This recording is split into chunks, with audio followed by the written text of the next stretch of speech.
Let's switch gears now and go to Abia State in southeast Nigeria. Yet another attack on the police formation in the state where we understand that 2 police officers have been killed. At least 5 of the gunmen will raise the Abia State Police Criminal Investigation Department at Umuagu in Umuahia. The state capital have been killed by the police. According to the police, the hoodlums were killed during a gun duel with men and officers of the command. The gunmen who attacked the facility of State Police CID also relieved some of the inmates, destroying over 10 vehicles with more than 20 motorcycles burnt. The police say some of the vehicles used by the hoodlums in the attack have now been recovered.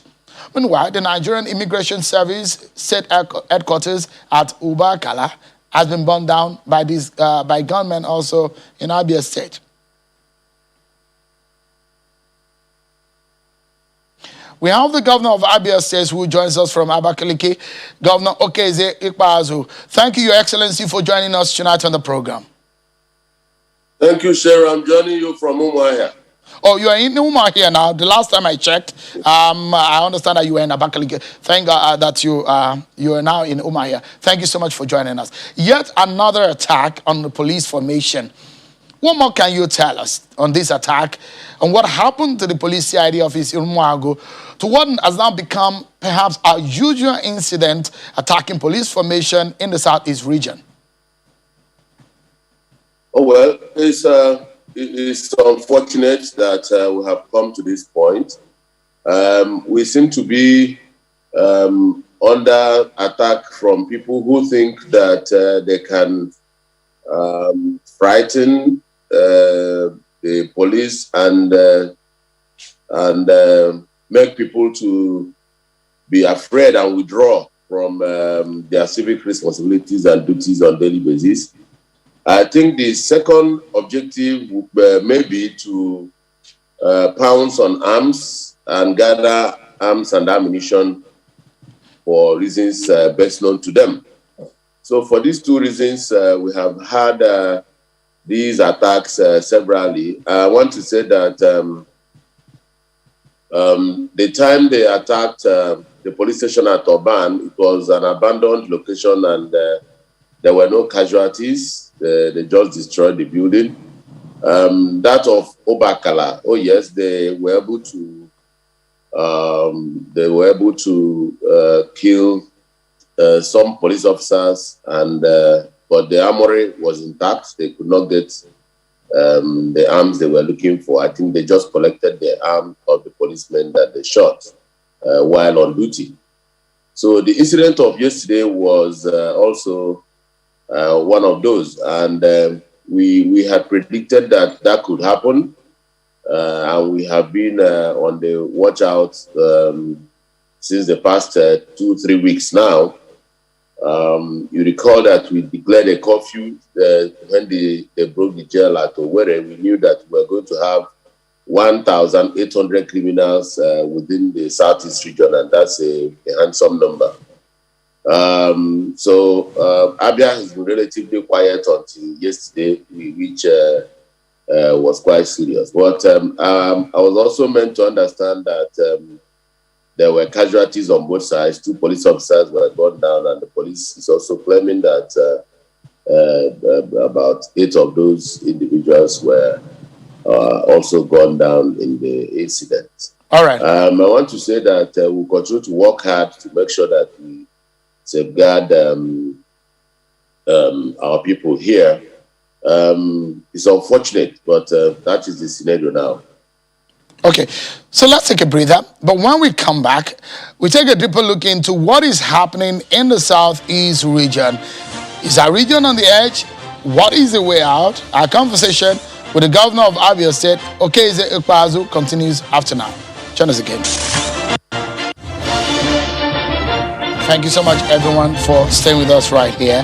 Our conversation with the governor of Abia State, Okeze Ikpeazu, who joins us from Umuahia in Abia State, we continue now with some of the sad scenario that we're seeing, Governor Ikpeazu, where about 200 students of an Islamia school in Rafi local government area of Niger State being abducted. This is yet another very sad situation of young Nigerian students who are learning and studying are being kidnapped. What do you have to say to this kind of scenario that we see in schools where students cannot even study with their two eyes closed? I mean, we sleep in their beds, in their hostels with their two eyes closed and study with their eyes wide open. Well, I think it's a very dangerous trend for us in this country, and we should take it very, very seriously. It is the major responsibility of government to protect life and property, but it is more so for the life of children. Again, if you look at it from the dimension of the fact that part of what has precipitated the problem of insecurity is education. We need to educate our people more. And now they are attacking the institutions that enable us to educate our children. And if our children develop apathy for education and the classroom environment is no longer safe, then we can't educate them. And if we can't educate them, it's a vicious cycle because they can be productive and useful to society. So it's a very, very dangerous trend. And I wish we could just do a little more to make sure that our schools are safe and we can give confidence to our children to be in class. Otherwise, once it gets into our children that the classroom is no longer safe, then we will be in a very dangerous place, not only today, but in future. If you go back to the Southeast region, for example, could the situation in the Southeast be described as terrorism? Oh, well, I don't think it is far from it because any situation that tends to attack institutions of civil authority, the courts, INEC, police formations, military locations, is designed to undermine state. And so that is what it is. But everything, all hands are on deck to deploy every resource within our that's available to us. Talking about the governors of the Southeast to ensure that we protect our people and enable them to go about their businesses without let. What is happening with the Ikpeazu? Because one we wonder if it has capabilities of helping to quell some of these insecurity situations in that region. Oh, yes. The governors of the Southeast are ruling out the Ikpeazu state by state as the need arises from one state to the other. For us in Abia State, we have the Abia State Vigilance Service. We have the Homeland Security, which is a population of 500 youths involved in Homeland Security. There's a Ministry of Homeland Security. And then Ikpeazu is supposed to be the community and ward arm of our self-effort towards security in our state. And we think that Ikpeazu should be involved in intelligence gathering, because our primary concern used to be the criminal headers who that has taken over the forest in some areas in our state. And we desire to flush them out. But in doing so, we must gather actionable intelligence on their movement and their tracks. So we are deploying hunters, wine tappers, and all those who do business in the forest also to give us updates on what's happening and telltale signs of human presence so that we can track and flush out these investments. So we just rose from a security summit yesterday, on Friday, and that security summit was populated by retired military and paramilitary officers of Abia State origin, and they just gave me a document as Friday evening, which we are studying, and in the coming days we will roll out our own edition or version of Ikpeazu and how it will fit into the already existing security architecture to make Abia the safest state in this area. I understand that there is still curfew in some parts of Abia State. When are you hoping to lift the curfew? We are looking at the curfew and we will do the needful as the need arises. We think security is still fragile and we are monitoring the situation. But as soon as the sky is safe enough, we will lift it. I mean, there's been tension, at least in the last few days, around a few states in the Southeast region, including Abia State, based on the sit-at-home order by IPOB as a governor of the Southeast region. IPOB declared a sit-at-home order. Is that in any way unsettling for you? No. That is not unsettling. They are just they are ventilating their fundamental human rights to say what they want to say, freedom of speech, as you would like to say. But nobody here is under obligation to do otherwise. Anybody who wants to go about his business should go, but government is not reacting to it either way. But I mean, the big question is when non-state actors are giving orders, a group that has been prescribed by the government is asking people to sit at home. And it does look like that people are obeying that kind of order. You are a constituted authority in your own state. When people obey this kind of order, that's the reason why I'm asking if it unsettles you. What are you doing about such a situation? It's not unsettling me at all because in the first place, what is the beginning? What is the genesis of the agitation in the Southeast? Some people in the Southeast feel unprotected the way things are going. And they also feel that some criminal headers that has found their way into our forests were not adequately sanctioned according to the rule book of Nigeria. And they decided to, and that created a gap. It is this gap that non-state actors are trying to fill, wrongly though. But you also notice that there is a perception problem here. A lot of people feel that something needs to happen about protecting farmlands, protecting the people in the forest, protecting the women in the farms and all of that. And if the security architecture, the way it's constituted now, has failed to do that or address that adequately, people will begin to seek help from all kinds of things. It may be wrong, it may be right, but we are saying that they should give government time to do the needful. And that is why we are coming up with the contraption of a bubago and other security devices we have put in place to address that issue. But that being the case, you now notice also that some people have become sympathetic with that narrative of, yes, we can help, there's something we can do. And that is where we are today. But we are saying we don't have to resort to self-help. We can collectively give you security under the dictates and the letters of the Constitution. And we don't want anybody to do something that is outside the Constitution. So you cannot legislate against what people will say. Neither can you legislate against what people will do. If some people decide not to go to market today, that is Sunday, that is their business.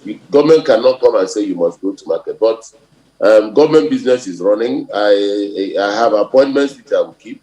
And those working with me will also do the needful. But if we don't see anybody in his shop, there is no law against such an individual in Abia. But I know that a lot of people will go about their businesses as usual. But you don't take away the fact that some people may also, for two reasons, either they are afraid of being harassed or being shot, or they just don't want to open their shops. So that's the situation. But so let me ask you, as a politician now, on one hand, you're a leader in your state, the #1 citizen, and also a politician, and I've spoken with a lot of politicians in the Southeast region, and the body language towards this IPOB phenomenon is quite interesting. Perhaps the way and manner people outside of Southeast perceive IPOB and the phenomenon, what it stands for in the region. The federal government had prescribed them. But for you as a politician, is it a difficult phenomenon to handle? Is it a difficult thing to quell or to keep under wraps? No, it's not a difficult thing to quell, but I think that a good place to start is to listen to the crux of the agitation. Because what some of the things that they have mentioned, and I've had them say, border around what is agitating the mind of the ordinary Southeastern. So what is wrong in listening? What is wrong in discussing the issue? If they say we want somebody in the Security Council, why can't that happen? Or why shouldn't there be a reason why it's not happening?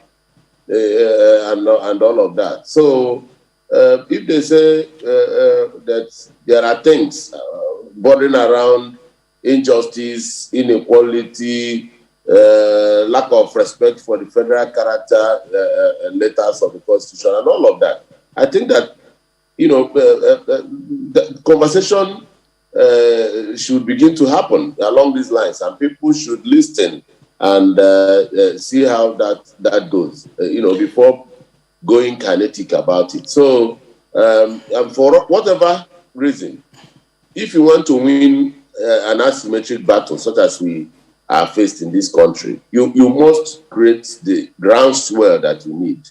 You need to do social mobilization so that people and government must be on the same page. But if the people see government as not sensitive to their feelings and their yearnings, it will be difficult to mobilize the people in a certain direction. And I think that is what is critical and is missing now. So when you say that they need to be listened to, who are you making reference to? You're talking about the federal government? Oh, yes.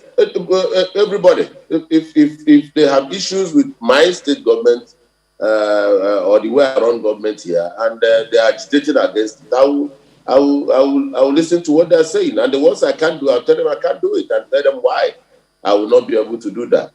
Have you sat with them? Have you sat with them to listen to them recently? Oh, no, but I make my opinion on all the issues they have raised known. And the ones that are impossible to do, I have. For instance, I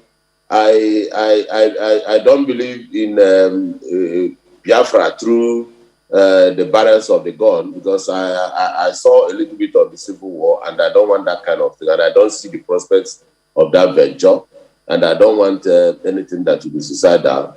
But I think that creating a society where everybody has a right to speak, and there is inclusion and participation, and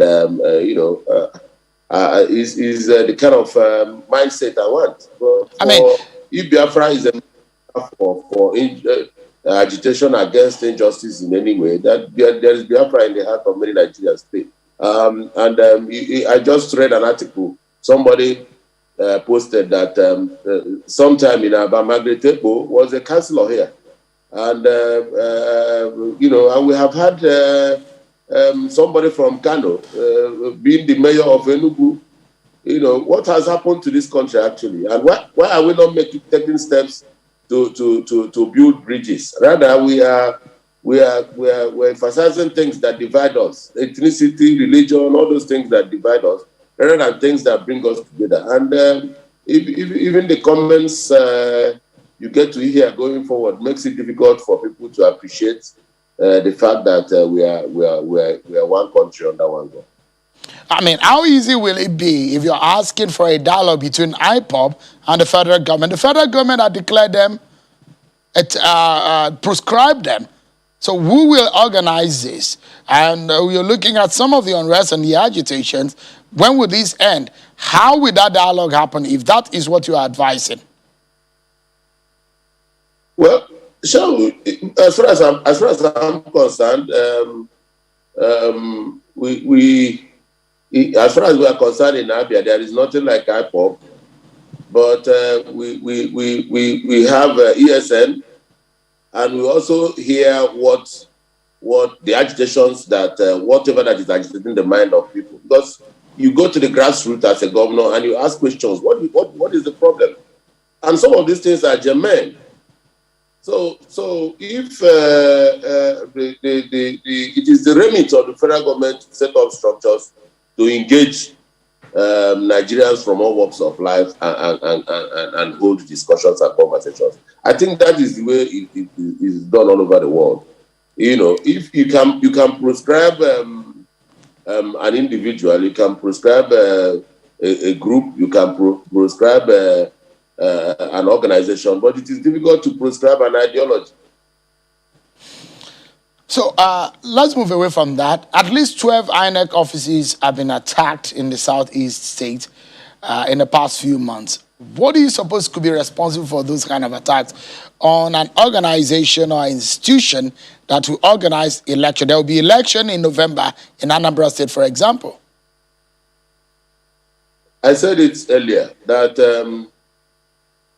what I make out of some of the attacks in the southeast as we see them now can just be the plank is resting on 2 or 3 planks. The first one is to instill fear, you know, to harass and instill fear on you know, across the land. The other one is to collect arms and put all of them together. It is defined by the fact that people are attacking institutions of civil authority, and INEC is one of them. INEC is one of them. The police, the military, the courts. These are institutions of civil authority, and anybody who does that is an enemy of the nation. Governor, let's for 1 or 2 minutes talk about what we have done for the people of Abia State in the last 6 years. Anybody who have been to Abia State or who hasn't even been to Abia State, Aba, for example, will come to mind. And is a major business hub, not only in Abia State or the Southeast or even in Nigeria, but on the African continent. But experts have come out to say one of the major problems is lack of proper corporate governance, lack of partnerships, poor infrastructure, multiple taxation, and accusing fingers have come to your desk to say you have not really done perhaps enough, according to those who are criticizing, for Aba to live up to the expectation or the capacity that it could or potential that it has. Oh, well, they are entitled to their opinion, but I don't think they are right, because some of them are largely ignorant. Some of them have not been to Aba for quite some time, and they don't even understand the economy of Aba, or not even the geography. They don't even understand that, but they don't know the problems. I'll give you an example. In 2015, when we came on board, there was no, you can't access Aba from anywhere. You can't get to Aba from Umuahia. You can't get to Aba from you can't get to Aba from Ikota, but you can't get to Aba from Port Harcourt. You can't get to Aba from Owerri. And when you can't access Aba, that the people, that the traffic within and out of Aba is the oxygen that drives the trade, the commerce in that the enterprise in Aba. You know, so we started to tackle the problems from first principle.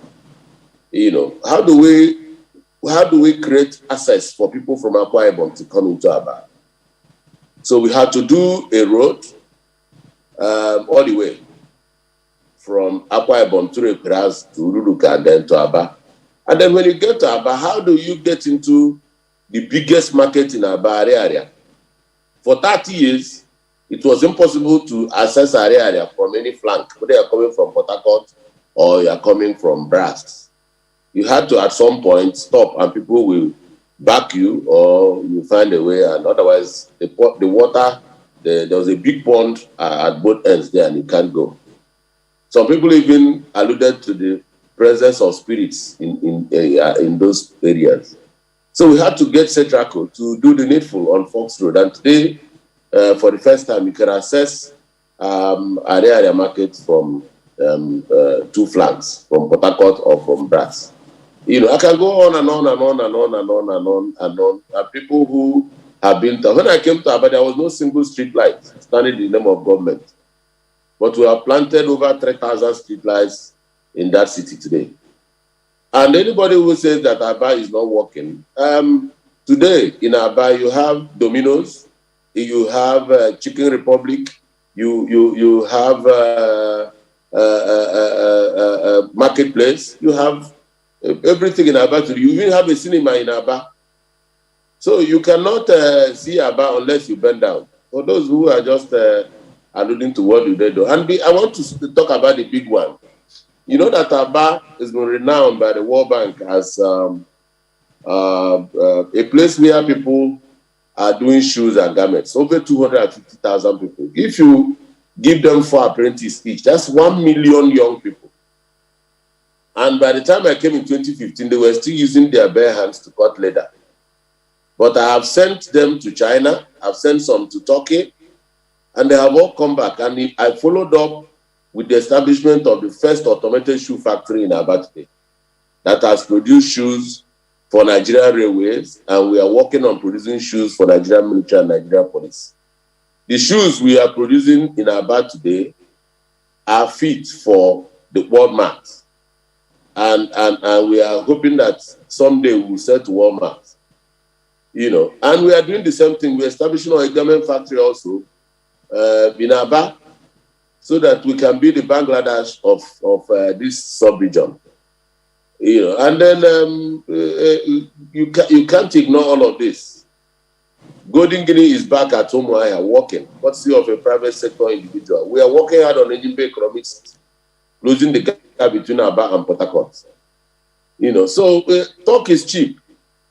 If you come down, you will see that we have done we have done something that because usually the problem has been some of the things that we have followed. The road in Arara leading to Arara market in and out, when there is rain, it's always a major problem because of flooding and all of that. These are some of the issues that have been raised. And you also said that you are doing 500 kilometers of road, about 20 kilometers per local government area. These are some of the things that you've said you are doing. And I understand that you said you are going to shoemaking or something like that when you leave office. Yeah. But we are out of time. But let's close the program and let me ask you a political question. Your friend, the governor of Cross River State, defected from the PDP to the APC. And we are hearing that you are being spoken to also to join the APC. When are you making that move? In the first place, whenever there is rain, you will see water on the road, but give it 30 minutes. That is how it is all over the world. So there is no issue of flooding. Having said that, I am somebody who is driven by what my people want. I think my people are comfortable where I am in the PDP now.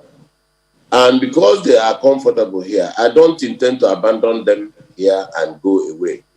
I think that political expedition is not about my personal choice or what I want to do. I am in politics in the first place to serve the people, and I am here at the behest of the people. If our people are comfortable in PDP, I will remain in PDP. If they are no longer comfortable in PDP, they will inform me.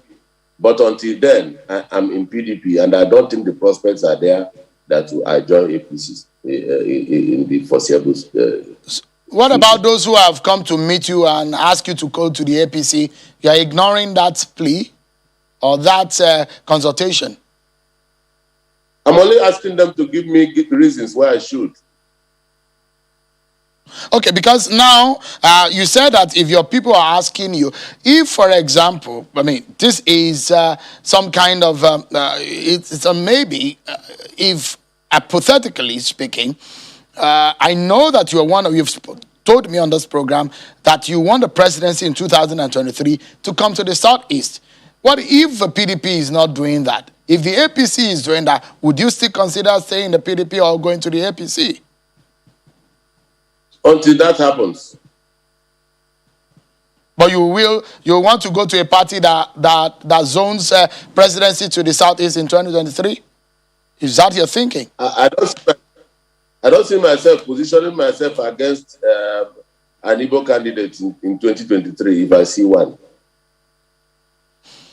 Thank you so much, Your Excellency. Okeze Ikpeazu, the Executive Governor of Abia State. Thank you so much for talking to us right here on the program. Thank you for having me. That's our show for today, everyone. Many thanks for watching. I'm sure Kimale. Bye-bye.